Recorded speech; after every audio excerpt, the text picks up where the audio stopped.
All right, welcome back. So we have so far talked about how we can create some plots with SF objects, um, plotting just the geometry, plotting an attribute. What I want to talk about now is how we can customize that plot.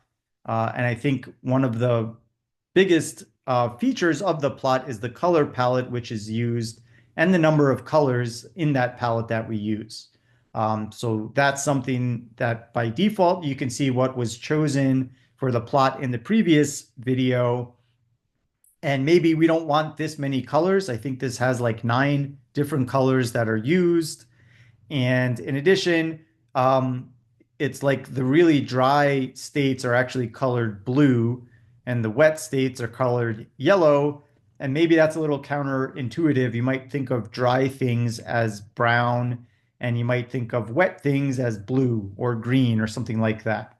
So let's think about how we can choose a better color palette for our attribute. Okay, so here we are down here. And so in order to change the color palette, we use the pal argument. And then we also indicate a value of n. We can specify a value of n, which is going to give the number of desired colors for that palette. So the kind of default palettes, the easy palettes to work with are the kind of old school rainbow, heat colors, terrain colors, topo colors, CM colors. So those are fine, but they're a bit limited. And if we want to use the HCL color, which is like a whole menu of color palettes that we saw earlier, that's really what we want to get into. They have like really, really nice, robust color palettes, and they have color palettes that are friendly, more friendly for people that have trouble discerning different colors that might be color blind. So let's say I want to go into the hc.colors palette and pick out the Viridis palette and the QViridis palette as well. So I want to pick off these two because those are two color palettes that work particularly nice for people that have trouble discerning different colors that are color blind. Okay, so working with the HCL colors is a bit trickier than it is working with the kind of base color palettes. And so by default, I just want to point out in the plot that we created earlier, we didn't specify a PAL argument. And so the default is it uses a rainbow color scheme, and I believe it chooses the number of colors based on the distribution of values that it might be dealing with. So it chooses some default. We can set the palette to another colors. Like if I want to use the terrain color palette, I could just set pal equals terrain colors. I can set the number of colors by setting the n breaks argument. So I can set that to say 5 if we want to show 5 different colors, and out comes a plot in a different color palette.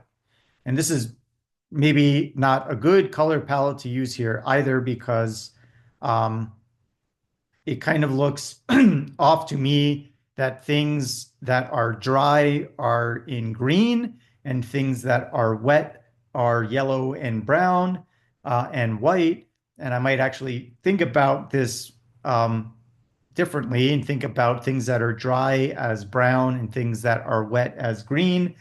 So this might not be a great color palette either. It might not be accessible for people that have trouble perceiving different colors. It might not print well in black and white. So these are other things that we want to consider. And that's where these I'm going to close this down. That's where these HCL.colors are useful function because there are lots and lots of palettes in there to choose from. So you can find a palette that tells your story. If you are particularly interested in choosing a color palette, which is colorblind friendly and nice to print in black and white, then you can use the Viridis or the QViridis palettes. They work pretty nicely. So just the way that we define those palettes is a little bit trickier than just doing terrain equal pal equals terrain colors. So we need to first define a function to pull in one of these other palettes. So I'm going to define a customized function here called Viridis underscore PAL. So for the Viridis palette. So I'm going to define a function, and that function is going to have one argument, n. So n is going to determine the number of colors that we pick off from that palette. And then we're going to define this function as go into the HCL colors function, pull off the palette, and we specify the palette, and then we indicate how many colors from that palette we want to pull. And that is going to be indicated by what we input into the Viridis underscore pal function. So this is a function that we're creating.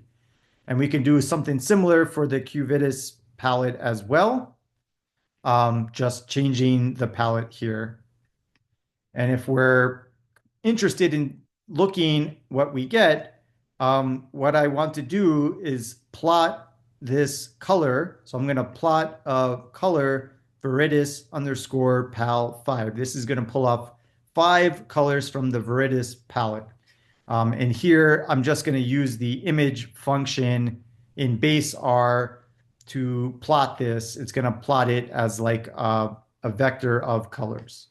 So this is the color palette that we would get. There are 5 colors chosen here from the Viridis palette. Similarly, we constructed this Cuvitis underscore pal function that here we're pulling off 5 colors from that palette. And this is supposed to be an improved Viridis palette, so it's supposed to be even more friendly, colorblind friendly than the one up top. But they both look pretty nice, and they both print out very well in black and white.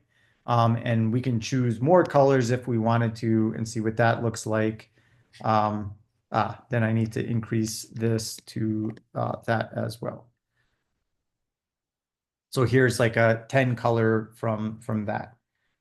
Okay, but we're gonna pick a 5 color palette for each of these. So let's see how we can now integrate that into the plot. So here I'm going to plot something different. In the previous one, we had a proportion of water. So let's use some of the COVID data that we incorporated into this SF object. So I'm going to create a new column using the mutate function, which is called death underscore rate underscore 1000K. And I'm going to define this variable as deaths divided by population. So this is like per capita type of measurement. So we're going to look at per population, and then we're going to multiply that by 100,000 just to make the numbers a little bit bigger. So that's often how the per capita data statistics are quoted, are per 100,000. So this is going to tell us the number of deaths that occurred per every 100,000 people in the state. And we're going to create 2 plots below by running this code cell. And we can take a look at each of them. So this first plot was this death rate attribute that we just calculated and added to our data frame. We set the number of breaks equal to 5. And then we're going to pull in this Viridis palette. And it's going to input the breaks that I set 5 into this Viridis pal function and pull off 5 colors from that palette. And what was created is this plot over here. So this is using the Viridis palette, and we can do something similar with the Cuvitis palette as well. And yeah, so this is a nice way of coloring it when we do it per capita. If we didn't control per capita, probably Texas would be the state that had the most deaths, or California, because they just have the most population. So when we're comparing statistics for states that have very different population sizes as they do in the US, then you typically want to look at per capita statistics to control for the vast difference in populations. And so looking at this map, it seems like New Jersey over here, my home state of New Jersey, had the highest death rate at this time. It is the most yellow. And states like Vermont seem to have the lowest death rate because it is colored in this like really dark blue over here. So I think this looks like a nicer plot. These look like nicer plots than maybe if we use the default rainbow color palette. Okay, so one last topic to cover in this module, which is how we can plot SF objects using the ggplot2 package.